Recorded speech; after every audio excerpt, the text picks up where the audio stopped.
in court, we made our arguments why we feel that the judgment of the magistrate court must be set aside. We made our arguments extensively. The state responded to the arguments, and then the judgment has been reserved. It will be handed down on either Monday, late on Monday, but if the judge fails to hand it down on Monday, he will hand it down on the first thing on Tuesday morning. That's what the judge has said. So we are now looking forward to the judgment. What are the key issues which you raised that you think will move the court? Oh, well, there are so many issues that we raised that we believe the court will find favor with us. The first one was that the magistrate court did not understand the procedures that ought to have been followed. Our client went to the magistrate court to apply for bail on what are called change circumstances, to say that 31 July had gone to take part.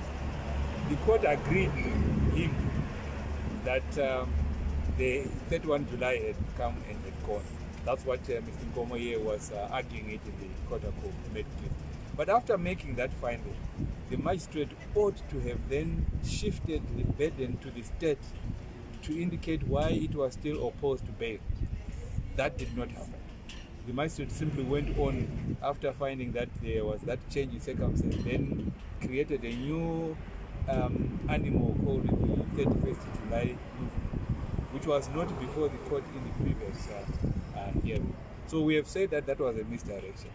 The court ought to have given to the state to then say why it was opposing bail. That's one. Then the second point that we raised is that even when in denying bail, the magistrate did not consider a number of factors.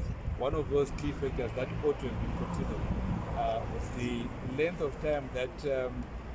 Ngarivhume has already spent in custody. He has been in custody at the time the hearing took place. He had been in custody for 33 days. That was not taken into account. The state did not indicate when do they want to take him to trial. So you cannot just say keep him in custody without indicating for how long that he had to be kept in custody for. And then, of course, the more important other reason was that it would have been very unreasonable for any court to then start creating new facts. You know that there are so many things that they considered which were not considered before. That's the point. So those are the arguments we made. We believe that the court understood the arguments from the exchange that was taking place in court. We also heard from the state that if your client, Mr. Ngarivhume, is released, there will be hell in this country. What do you take of that statement? Well, those were arguments in court. They were allowed to make those arguments. It's up to the judge to take that into account or not to take that into account. But we had already argued clearly that that was not a relevant fact. Bail is a constitutional right.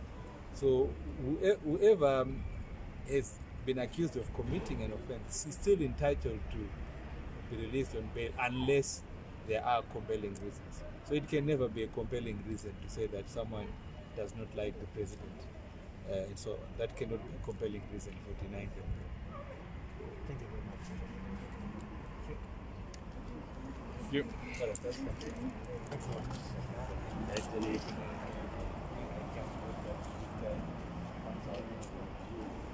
Yeah, I'm